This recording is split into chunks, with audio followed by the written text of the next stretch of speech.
We are the anchors of Queer News Tonight, and this evening we discuss the queer headlines. A new survey shows U.S. LGBTQ plus identification doubles, Gen Z and millennials lead, while bisexuals are the largest group. Cultural shift signals progress for inclusivity. The medical examiner's report confirms Benedict's death as suicide, sparking concern over LGBTQ plus student safety. Some still doubt the cause of death. Virginia Governor Glenn Youngkin signed House Bill 174, affirming marriage rights for same-sex couples. Virginia is the only state in the Deep South to do so 9 years after the Supreme Court ruling to do so. Huntington Beach in California, a very democratic state, bans pride flags on public buildings, sparking criticism for promoting exclusion and fostering discrimination. Celebrate diversity at the International Gay Polo Tournament in Wellington, Florida. Sponsored by Lexus, April 4th to the 6th. Fun, inclusivity, and empowerment await. After all, it is the sport of kings. Good evening, everybody, and welcome to Queer News Tonight. This is the world's first and only LGBTQ plus daily evening television news, broadcasting live and available on demand, available on all smart televisions, including Roku, Apple TV, Android TV, Amazon Fire TV, YouTube, and Facebook. It's time to queer up the news, Thursday, March 14th, 2024. We are live and literally out of the closet and into the headlines. So many of your important stories we're going to tell this evening on Queer News Tonight.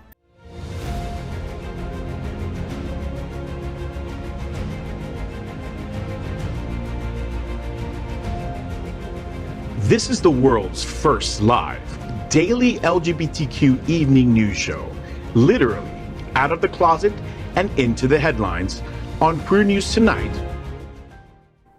This is the world's first and only unedited live LGBTQ plus evening news show.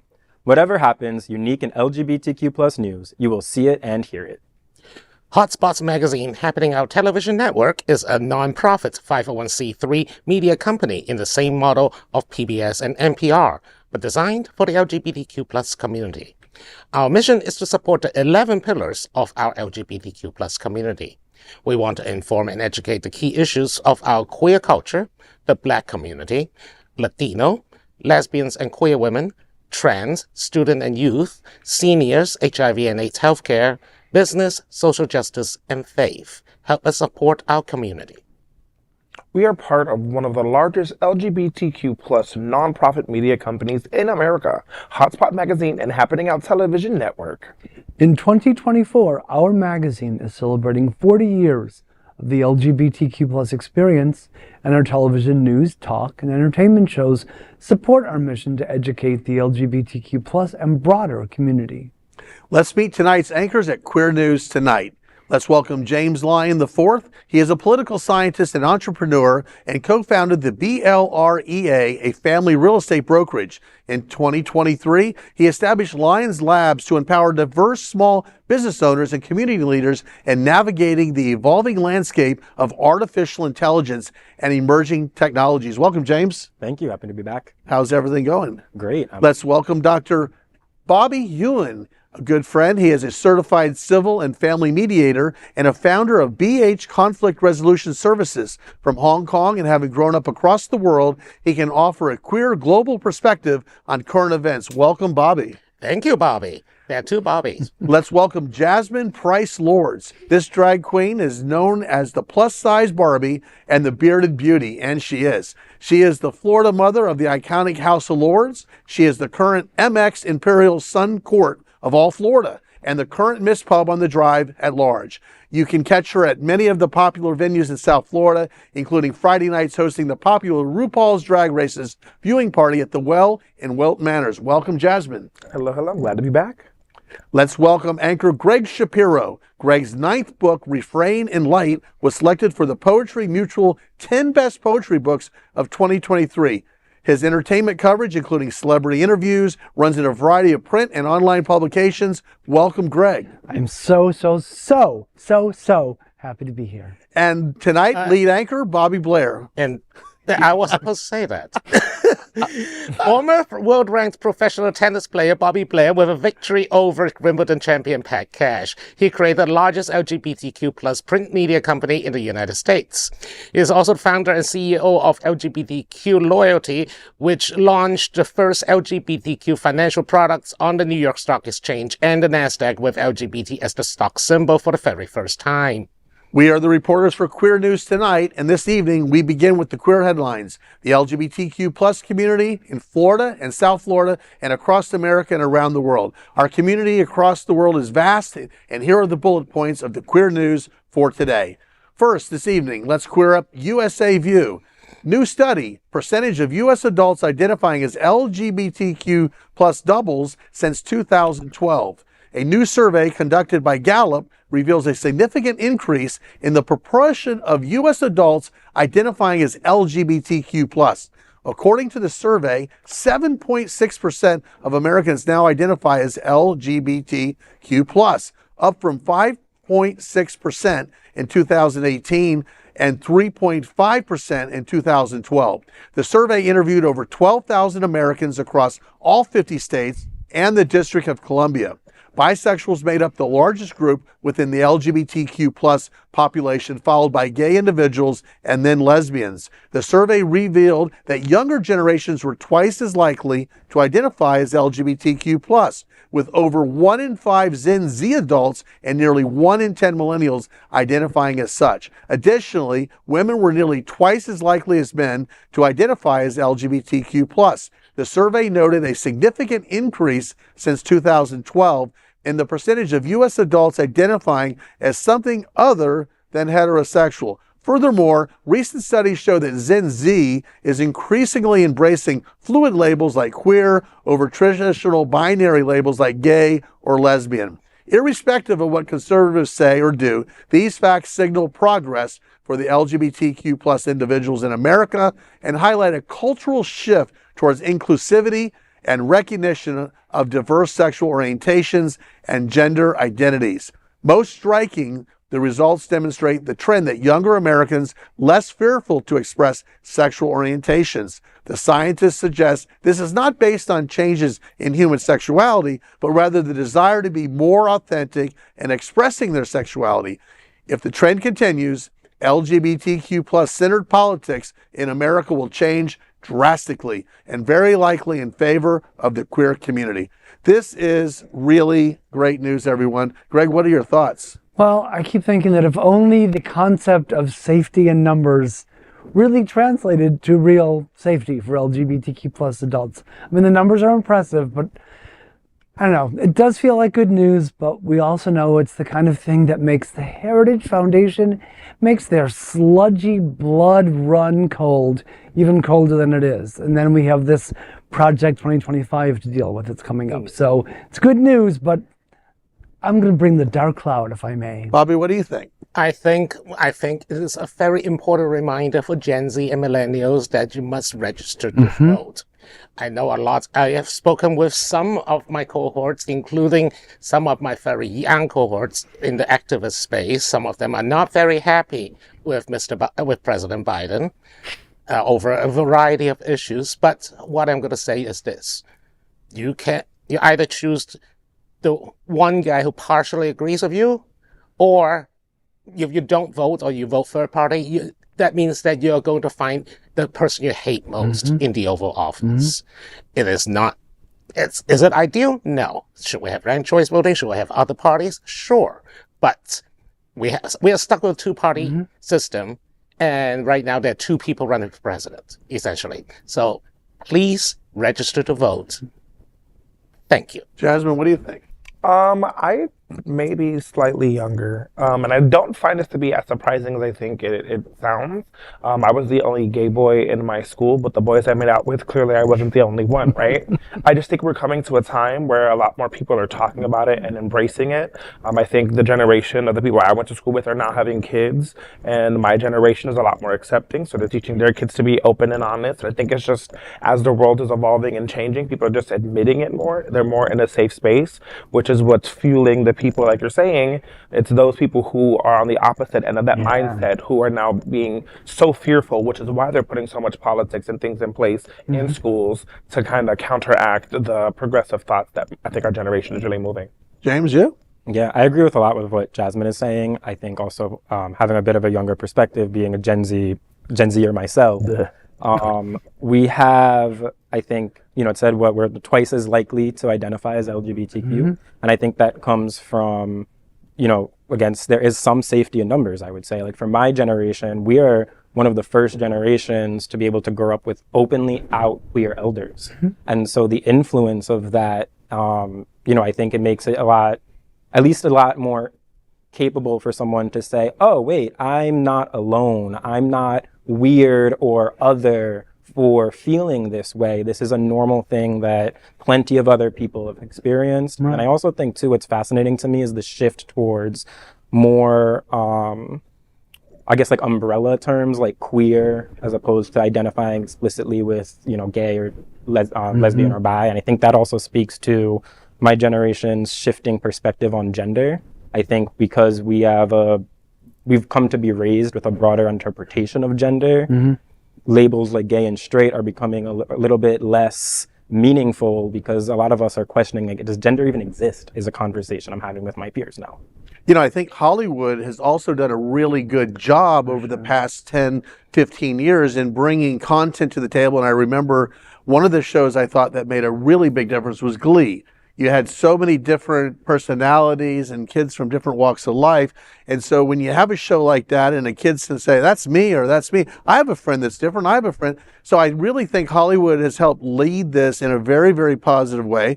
And I think the more programming that we see where we have diverse families, same-sex couple parents, transgender children. And I think as we develop and we see more shows like this, the kids that are actually experiencing this and the families that are sitting and watching this at home on Wednesday night at 7 o'clock, as a family unit, we hope that they're all saying, you know what, it's all good, to live your truth and just get out there and be proud of who you are. And it's really nice to think that the school systems now, especially we're talking about this a few days ago in Florida, it's okay to say gay again. And it looks like we're going to have a path forward where we can at least feel comfortable that our teachers are going to have a job tomorrow and that our kids can learn about gay to some extent. Well, they said instructions weren't allowed.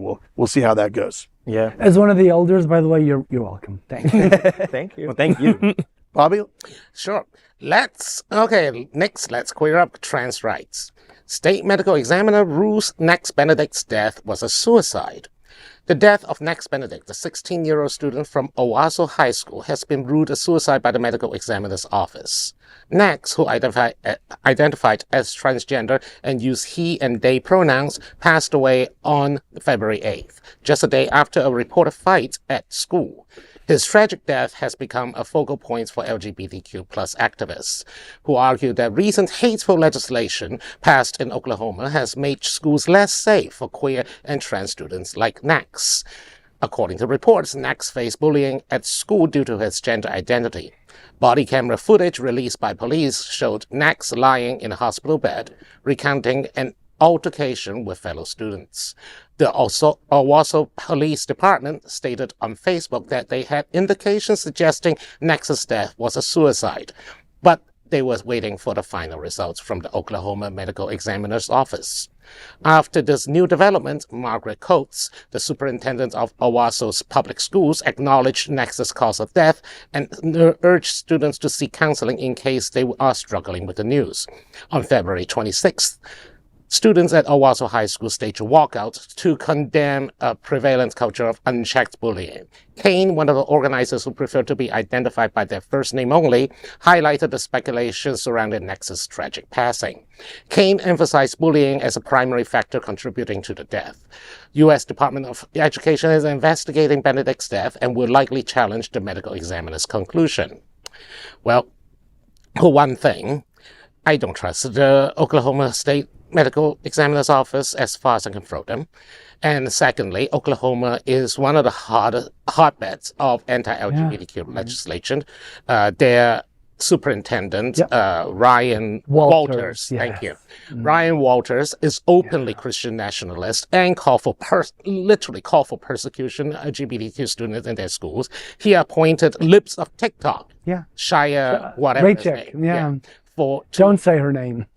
We're Lips of TikTok. That woman has been appointed by the state to the state library board, despite the fact that she has never stepped foot in Oklahoma. She lives in California, which I don't know why someone didn't do something about that. But anyways, these people, these adults, literally encourage the bullying and persecution of LGBTQ youth in the states, in their schools. They encourage people to bully them, and I consider Nexus death a bullycide, in a term that's coined when extreme bullying leads to suicide.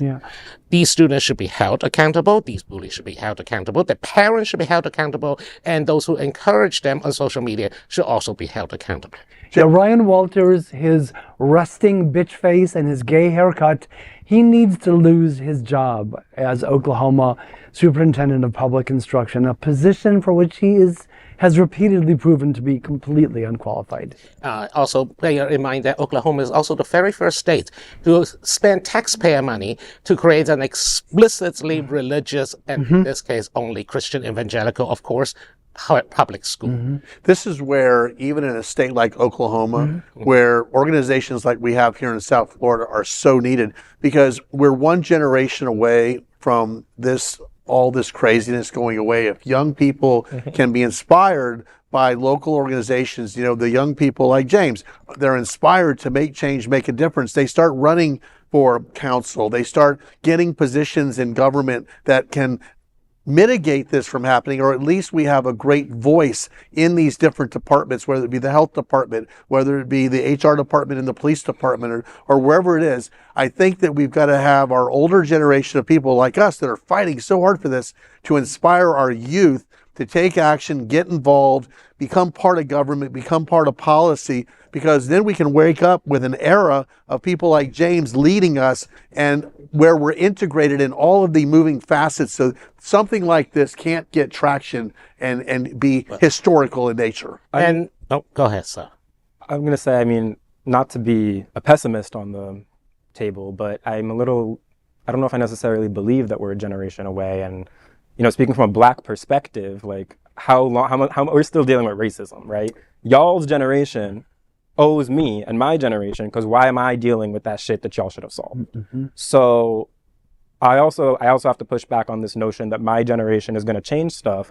We will at our own time, at our own pace, because we have to, but we can't be relied upon, because I do believe you all have an obligation to get out there and be loud and fix this for us, to protect us from this trauma. I think what he's trying to say is that with all the work that is being done that has already been paved years before, if it continues, your generation is set up for success to continue to grow and move us further. I think the word is to empower this generation. We want to empower the next generation, because again, we're only one generation away from going way back to where we were in the 70s, and we're one generation away from maybe some really cool change.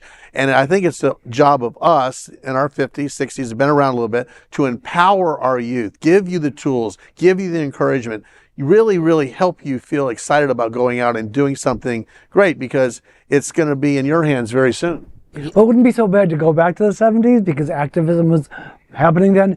It's the 50s we need to be afraid of going back to, and that's exactly what the Heritage Foundation wants. I just want to end this with a note that local elections matter, because every time we turn our head away and focus on national election, which by themselves is also very important. We're not saying that national elections are not important, but every time we stop paying attention to local races, things like school boards. This has happened before. This has happened in the 90s when it comes to teaching evolution. This is in the 2000s when it comes to No Child Left Behind.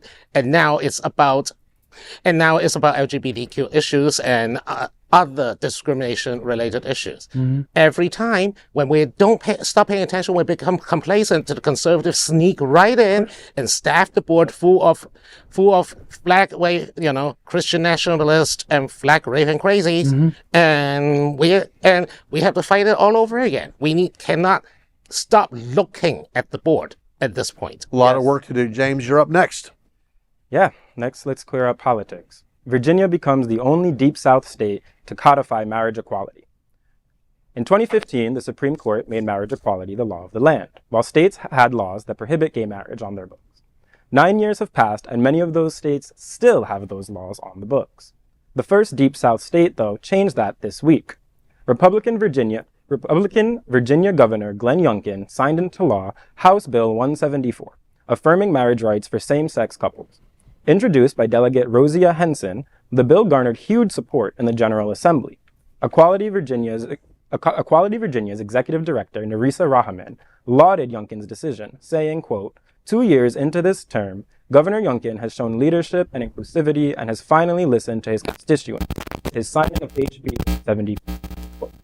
The legislation garnered bipartisan support in the General Assembly, reflecting the widespread backing of marriage equality among over 70% of Virginians. Since 2014, same-sex couples have had the right to legally marry in Virginia, despite a 2006 constitutional amendment defining marriage as between a man and a woman. Efforts to repeal this amendment are underway, with a resolution pending in the General Assembly. However, a Senate committee delayed consideration of the resolution proposed by Senator Adam Ebbin in January. This move underscores the ongoing debate over marriage equality in the state, with Democrats holding sway in the legislative process. Nonetheless, Republican Youngkin's signing of HB 174 marks a significant step towards recognizing and protecting the rights of LGBTQ+ individuals in Virginia. So, I think one of the things that is so important about this is we have seen what happened with Roe v. Wade. We kind of all just thought, the Supreme Court settled this. We don't have to worry. And so I'm really happy to see a state like Virginia realize, okay, wait, our laws are not necessarily settled, or, not laws, but our policies aren't settled by the Supreme Court, and they can backtrack. And we know it's on their agenda to backtrack.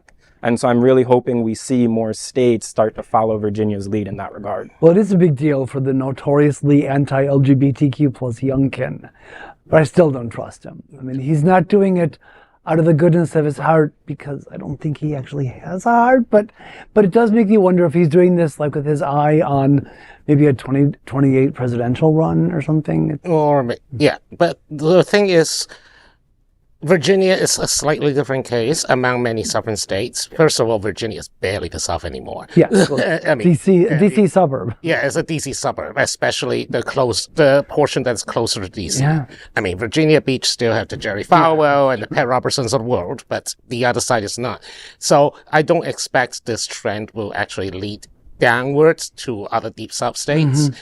Bear in mind that also that Congress has to pass the Protection of Marriage Act so that the Supreme Court cannot nullify existing marriages. And also, Clarence Thomas and Samuel Alito has already basically waved the big flag that tell Alliance Defending Freedom, challenge Obergefell, we will overturn it for you. I mean, these people are doing everything possible. They're stopping at nothing to strip away rights of people that they don't like. Yeah, it's a very, very concerning time when we thought maybe a decade ago we were making such great progress and there was such great hope. We really are on the verge of taking many, many steps back. And you're right, the fierce fightness and the fact that people have come out of the closet, no pun intended, on the other side to crush us, to hurt us, to set us back, to hold our kids back, is absolutely devastating. And there's just so much to do. You have any final thoughts on that? No, I mean, I'm just really excited to see what this is going to do. I know since I was in high school, this has been a conversation. So it's just great to see movement. And then, like you said, we need to keep our eye on it. It's easy to be like, okay, then I don't have to worry about it, move on to the next problem. And that's when things start to slip and you let it go. So yeah, and I'm really excited about that. And I have a question for all of you, right? What can we do? Because everyone's going to say, okay, well, we have to vote. We know we have to vote, number one. Okay.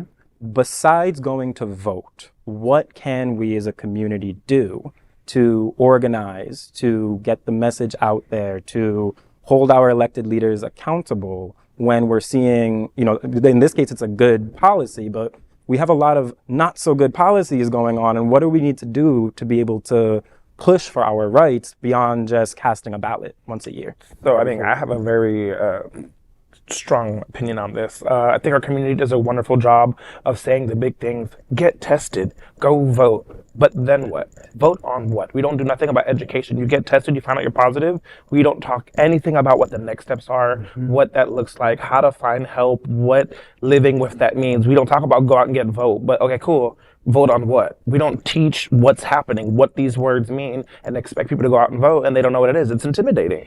So I think we need to do a better job of doing outreach and education, and this is what you're voting on. This is what this means. This is why it's important to you, and make it personal, and that way people will connect to it, and I think it'll do so much more than go vote.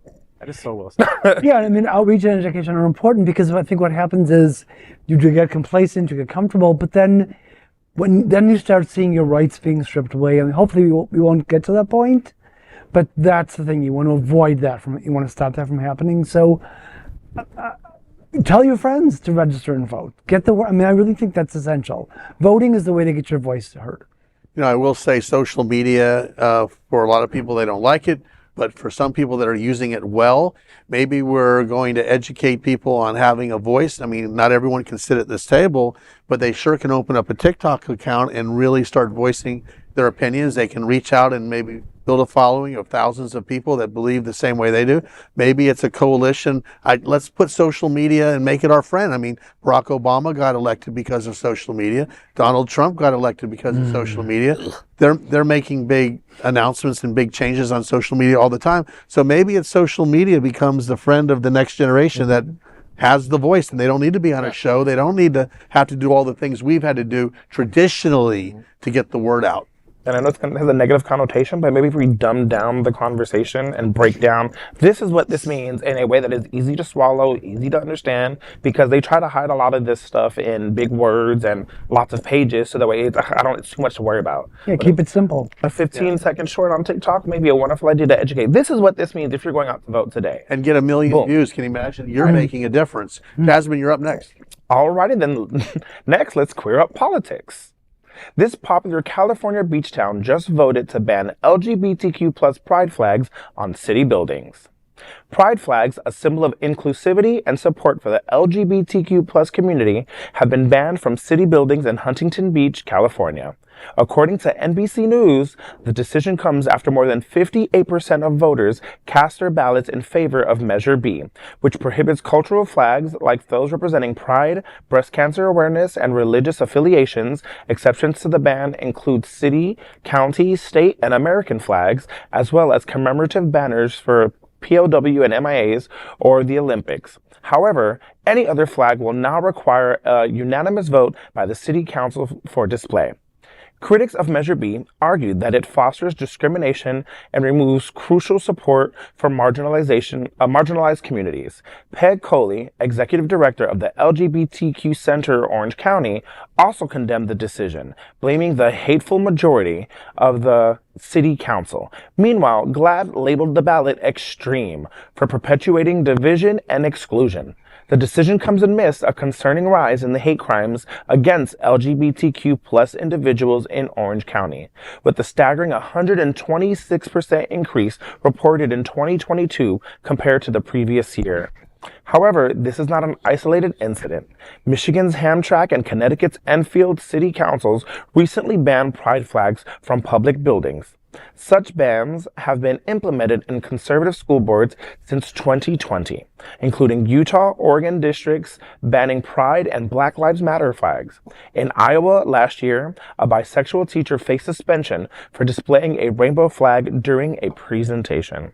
So I think, once again, it seems to be the common thread of the evening. It's trying to erase and remove the visibility from, I think, like I said, we're moving forward. You said we're a generation away. And it's those people who are struggling to release that power, who are trying to change everything they can to make the next generation be fearful. And I think they're trying so hard. Yeah. And here's the subtext of the ballot measure.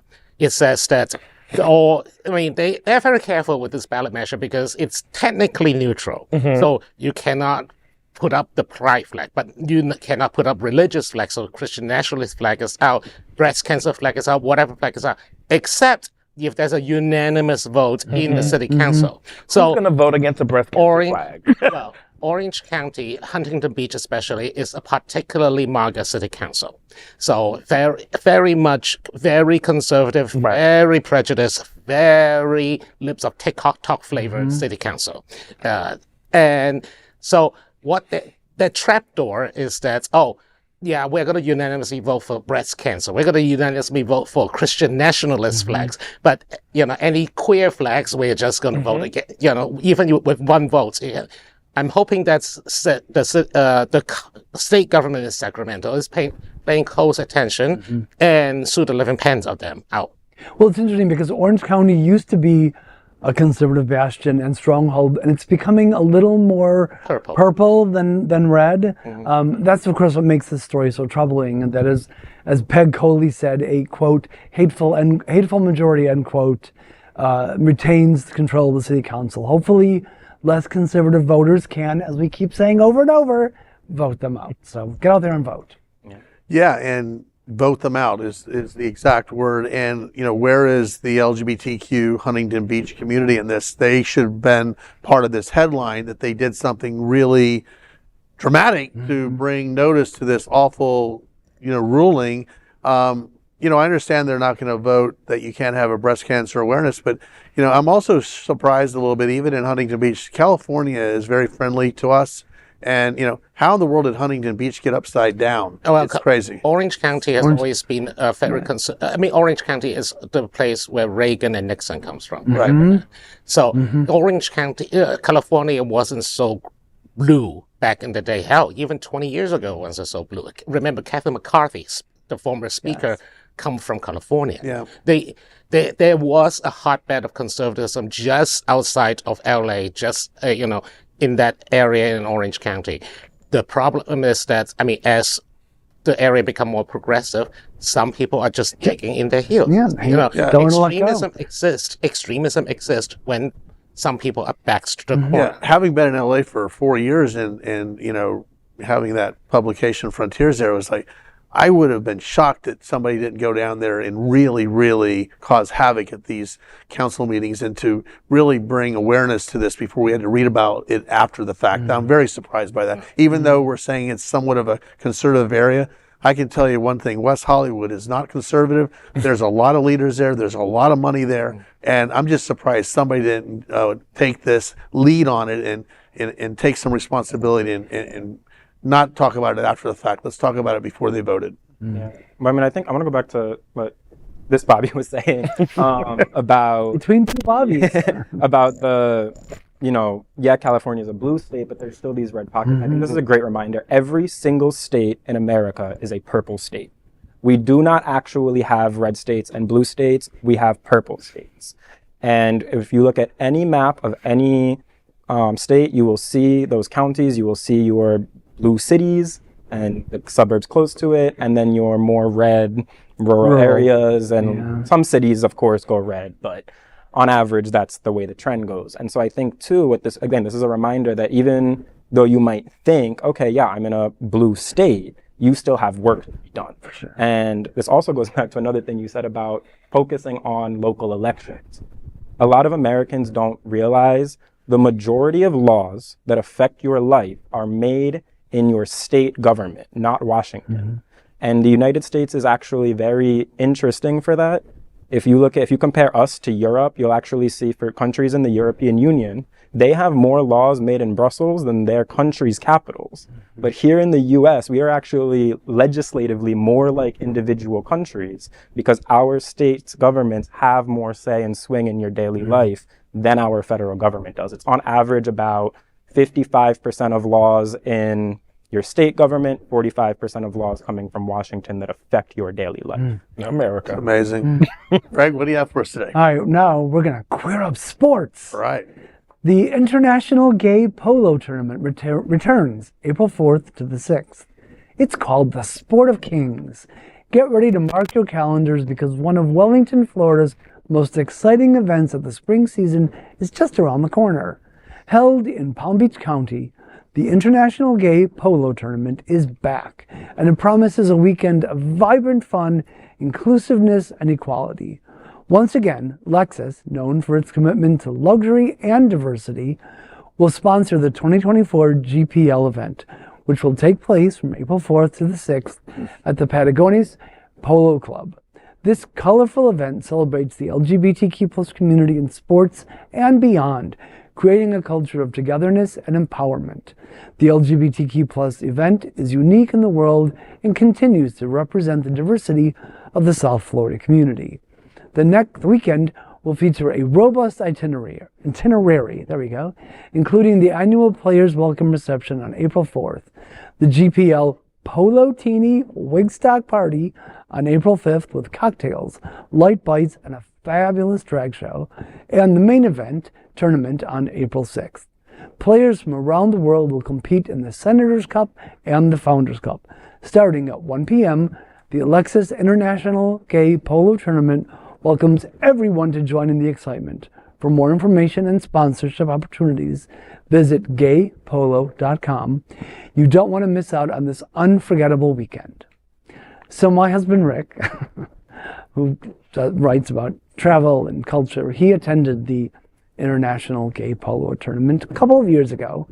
And when I asked him about it, he said that he remembered that there were many pretty men, lots of big hats, and a fragrance wafting through the air that was somewhat earthier than, say, Ralph Lauren's polo.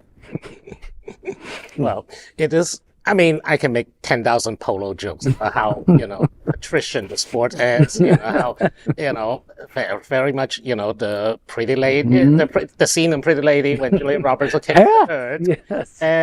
But it's interesting that, it's fun to know that at least we have representation in a sport that is very much pretty obscure. Yes. It's an affluent sport, though, and a lot of people that are in our community, it's important that we support them because a lot of those people are some of the, people that are really doing some really good work behind the scenes. You don't always know where the big checks come from. You don't always know which foundations are getting endowments, and I can assure you some of them are coming from the participants of the polo event. And I know we always enjoyed covering the polo tournament, and they always were tremendous advertisers. And I just think it's an affluent market. Yes, polo's a little bit, whatever. It's not golf, tennis, or football, or whatever. But listen, I think we should all support it because those people have been relentlessly supporting us as a community as well. That's fantastic. I volunteer to go to the polo team. Let me know. I'll be there. Yeah. I'll wear a wig and everything. All right, James, what do you have for us today? Yeah. So tonight's broadcast is presented by viewers like you and the generous support by Visit Lauderdale. Everyone under the sun.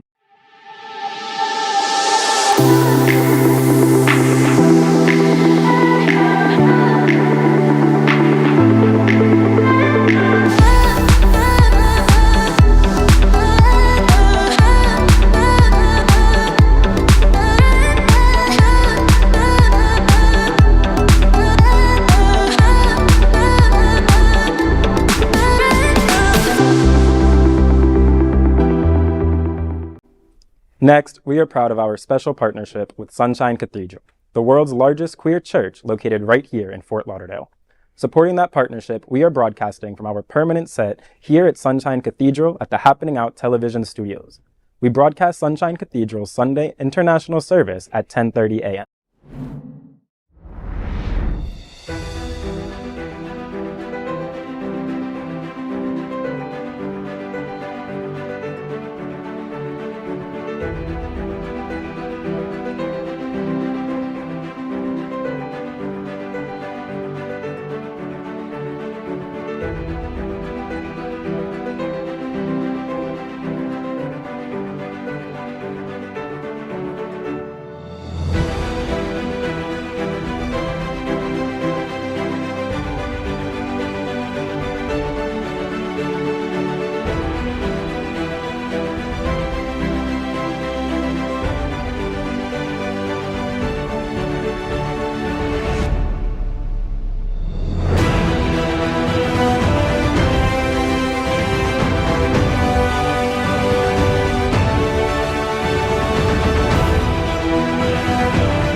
We finish tonight's Queer News headlines with a segment we call LGBTQ plus 1 Minute News.